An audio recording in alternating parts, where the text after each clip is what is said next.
Welcome to the third module on access to premium market. Today we keep exploring the different aspects that will help you to draft a good strategic plan to access to premium market, and that you try to identify the relevant, whatever is relevant for your product. In previous modules, we have seen the importance of understanding what the European buyer has in mind, and today we will access together the reasons to export and the reasons to adventure to international premium markets. Maybe the first reason to export will be that we have reasons to believe that international customers are willing to pay for our products. So we have, if you remember in the previous module, we identified several food consumer tribes which were potentially interested in many of the products you might like to offer, even though we didn't know exactly, but we already identified some of these tribes. Here, what is very important is that you try to find evidence of that interest, and that is not only a possibility, but you make a thorough investigation of the market needs. The second reason is mentioned here as are there more business opportunities in international markets? So have you identified business opportunities in the international markets? For example, you may have found an importer that can bring you your products to a certain channel, and therefore it's a good opportunity for you to explore. And the third reason, or at least one, the third, the list is not exhausted, but the third reason you may have to explore international markets is that you have identified that international markets will be more profitable for your business. And this is a very important element that you need to study carefully, because very often we think that international markets are always more profitable because they pay more. But only when we do a real calculation and we identified all the different costs, all the different constraints, investments, etc., we can assure if that's the case or not. I remember helping a women's cooperative in Brazil to get access to premium markets in Europe, particularly specifically fair trade. And after having done the calculation, identifying the cost, having assessed their maturity to export, and after having identified the local demand for their products, we actually rose to the conclusion that they will earn more by selling into the local market. So the balanced at the end, the net profit was bigger and easier by selling to the local market at that moment in time. It could be that years later, once you have when they actually manage to get mature, they could afford getting to the international markets. But so I advise you to do that serious assessment before adventuring into international markets. And then we have like the good reasons to adventure, is actually one of the most typical examples or reasons are spreading risk over more markets. I think that's the typical strategy for internationalization. And we see that now, for example, during the pandemic, some companies have seen international markets as a way to compensate losses that they were having in their international market. And here probably could be a good point for you to think exploring online business. Of course, if you are interested in that, we might do a specific module for that. And I just mention it here so you have in mind that maybe online sales or online retailing can be an option for you depending on the type of product you are offering to international markets. Very important point is the second one, the production capacity not fully utilized in your local market. I say this is very important because some companies may want to explore international markets too soon or maybe without having secure their production capacity, and this is definitely risky because it's very important to secure the capacity to be able to build trustworthy relationship with the different actors in the supply chain. So definitely it's a good reason to venture international markets when you have secured your production capacity and you feel capable to offer um, the um, the left capacity, the left production towards other markets. Another find a good reason to venture international markets will be to keep up with competition.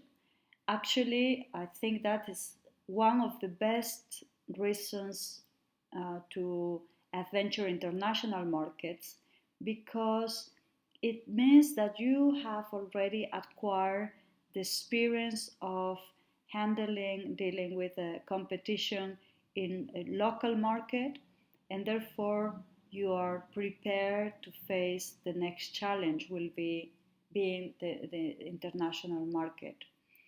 In this case, in any case, let's keep in mind that accessing to premium markets always means adaptation. It means adaptation.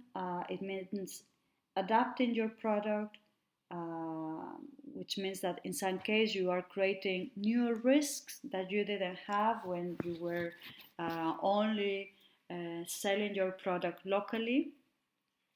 It means also adapting your company, not only in terms of infrastructure or in terms of human capital, new staff that you might need to be able to cope with international markets, but it also adaptation of your company in terms of mission and vision.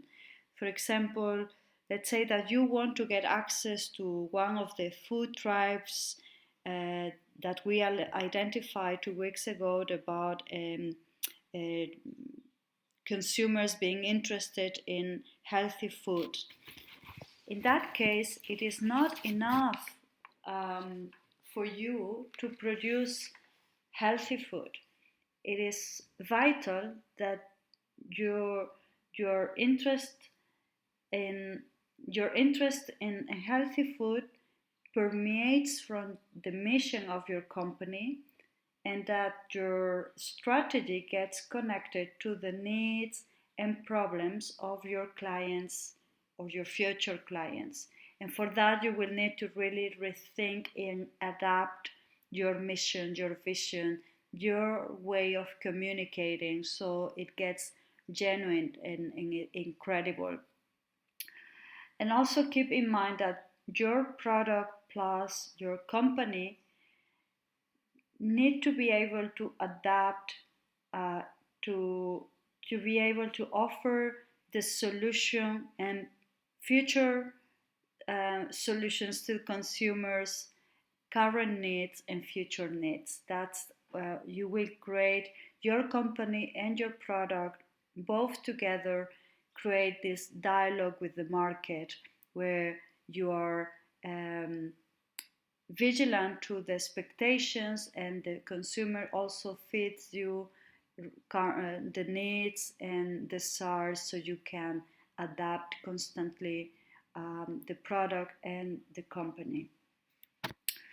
Now, let's move to understanding your supply chain because, well, some of you might be already well prepared to get access to international markets directly. That's great. But the majority of the companies need to work together with other actors in the supply chain in order to be successful in accessing premium markets. So let's have a look to the different actors. This is a very simple graphic, a simple way of representing any different actor in your supply chain. Understanding that many of these actors might be based on your region or in the country of origin, but in some cases they may not. So that vertical arrow that you see on the right, it could be placed further to the left, and for example, we could see the processing unit and the packing already based on the country that is receiving the product. It is so this is just to let you know that it's definitely a simplification of a supply chain that can vary depending on your product and depending on the type of business that you have. Keep also in mind that in between every actor is also the possibility that you have or your supply chain has agents. So there could be agents, for example, that sell the seeds, the raw materials to the grower, or it could be agents in between the warehouse and the processing unit, and etc. So that's also something to keep in mind. That there might be agents that each of them may have different margins to charge to the final product. That they keep adding value but also cost. At the same time, or on the other hand, in some cases you will see that all different actors or different roles are played by one company, the same company, and that will mean that we are in front of a vertical supply chain. Here you see that the chain continues from the vertical arrow continues with the importer, wholesaler, manufacturers, retail, until it gets to the final consumer. And all those actors, whether they are different companies or they are one company, it's very difficult until to get to the final consumer.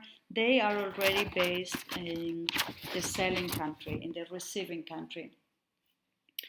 I want to share with you a quick note with the different definitions. So what do we understand as an agent or a broker, an importer, wholesaler, distributor? What do we understand as manufacturer and processor, and what we also understand as a retailer? I think those definitions are important to keep in mind, particularly to understand the differences between the agent and the importer, and how that difference will have or may have an impact in the way you set up your strategy, your business strategy, and the way you work with that agent or that importer. So in a, in a very simple way, in a very simple definition, we could say that the difference between the agent and the importer is that the agent does not take ownership of the goods. He acts as a representative, but it doesn't take the ownership of the goods. It has not bought the goods. The importer owns, on the contrary, owns the goods. Um, he has bought the goods, and therefore, from that moment onwards, he runs the risk, uh, and also he has the full ownership of whatever happens to your product, which is not longer yours, until it gets sold to the next actor or to the final consumer, if that's the case. So here you can see that has repercussions in the way we or you as the exporter will deal with the agent or the importer. For example, if you work with an agent, you usually pay pay him based on commission of sales value generated. So he generates sales for you, and based on that generation, you paid him on a commission base. You also receive orders from the consumers, uh,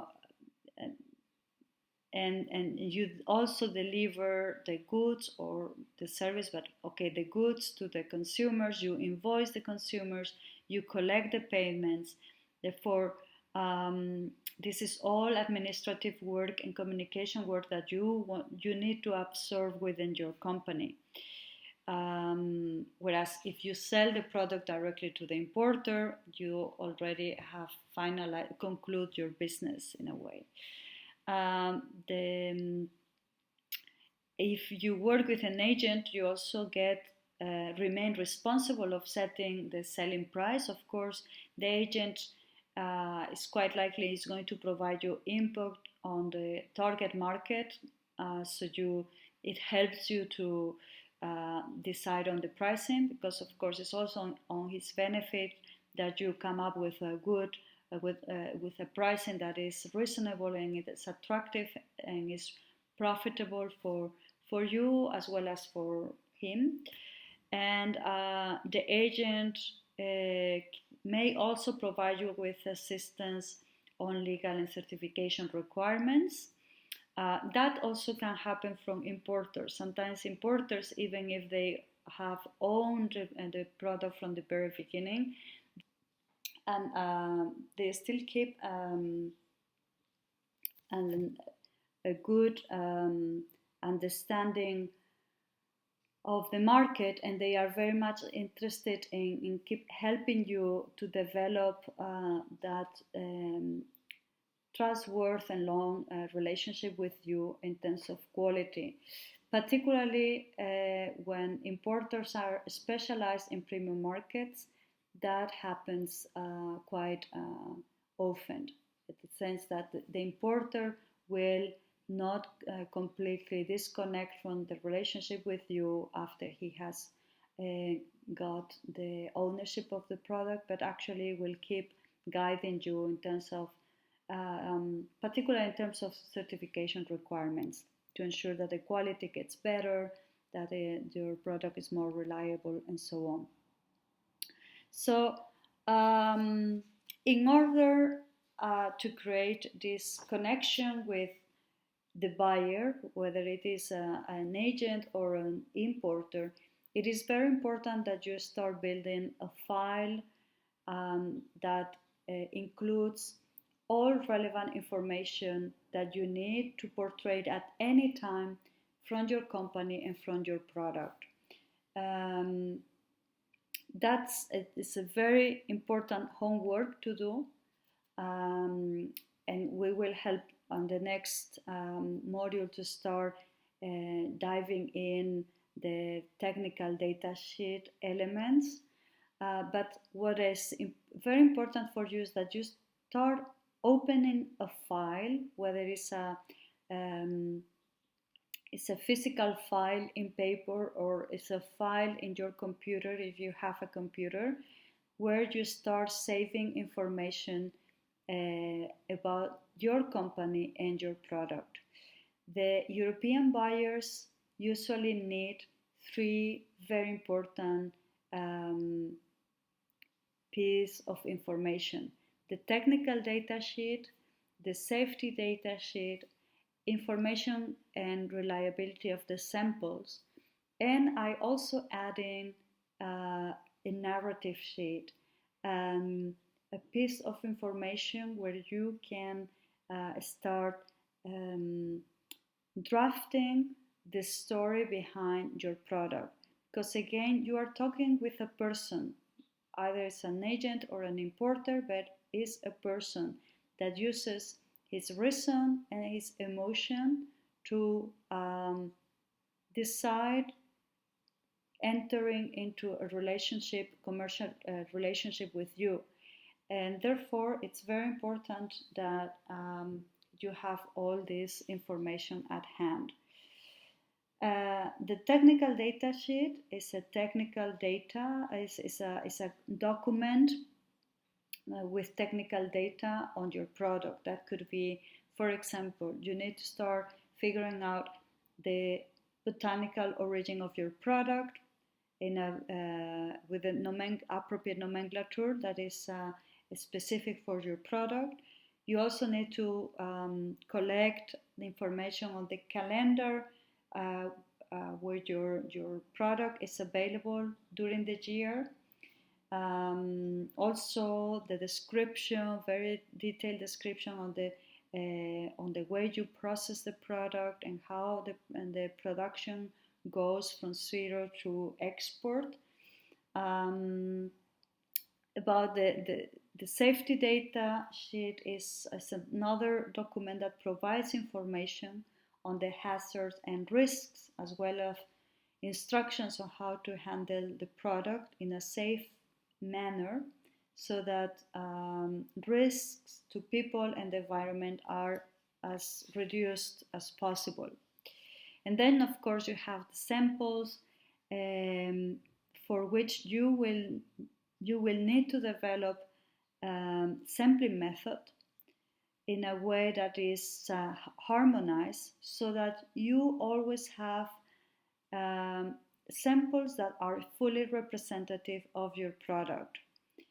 For that, you also always need to keep in mind to relate the sample with a specific lot number or a sample number, so you can always identify the quality to the specific inventory, let's say, because you need to make sure that you only take the samples after the process is finalized, all the production steps are done, so the product is ready to export. Yes, and as I said, also as a final step, build the narrative document where you will start setting the history, the reasons why your product is good and is worth and is going to respond to the consumer needs. That's why last week we were discussing what does it make, why are you proud of your product. If you are not using a buyer, if you are not using an intermediary, because, well, at least not at the, you have someone that you yourself as an importer already, then you need to be aware of the legal requirements and certification requirements. Be aware that In Europe, there is a lot of legal constraints, starting with the general food law that ensures that all food market in the European Union is safe, and is a lot of information. Also, specific legislation about chemicals and contaminants that you need to keep in mind if you are entering the EU market, particularly if you are trying to do it by yourself. And then also product specific legislation that is particularly dealing with marketing and requirements. In terms of certification, this is also part of the data, of the technical data sheet, but you will need to start listing the type of certificates that you already have, including with the validity data, the results in many cases. If you have got certificate, then it's fine, but if you have got codes of conduct, audits, you might need to record the result and the action plan for corrective actions, so on. If you are accessing the Belgian market, it's very important that you have understanding of particularity, which is defined by the Federal Agency of Safety and Food of the Food Supply Chain for Belgium, that requires you to have a self-checking approach to make sure that you as an operator, you have identified all the elements on food safety, the quality of your product, and the traceability of your product. That self-checking document is based on the HACCP principles, but it's specific for Belgium, and it's mandatory. Of course, you have guidance available online that help you to get into the self-checking system, and it also gives the opportunity for this document to be validated by independent certification bodies. So you can also use that self-assessment as a way to prepare to an eventual certification. So I want to leave it more or less here with homework for you, so you keep already the notes from the previous modules and also from this one, trying to answer to, again, reasons, your specific reasons to export, to get to international premium markets, and possible constraints that you have identified based on what I mentioned in this presentation. Also, try to identify the different actors in your supply chain, the ones that you already know and with whom you already have a relationship, and the ones that are maybe missing. You know, maybe you have identified that you have a good agent that is willing to help you get into the international market, but you are missing, let's say, wholesaler or packing plant. So try to identify, map out the different actors you think that you will need. Maybe eventually you need less, but try to map as much as possible the different actors in your supply chain to get to the final consumer that you are targeting.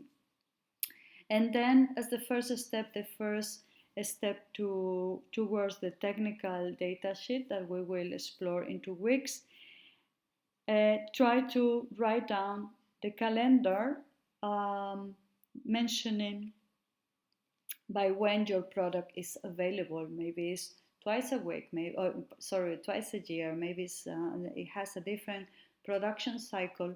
Try to put it in writing for the next time.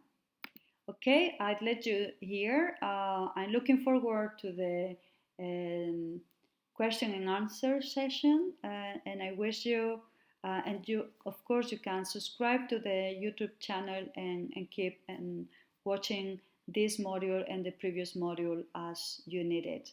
Thank you so much and talk to you soon. Bye.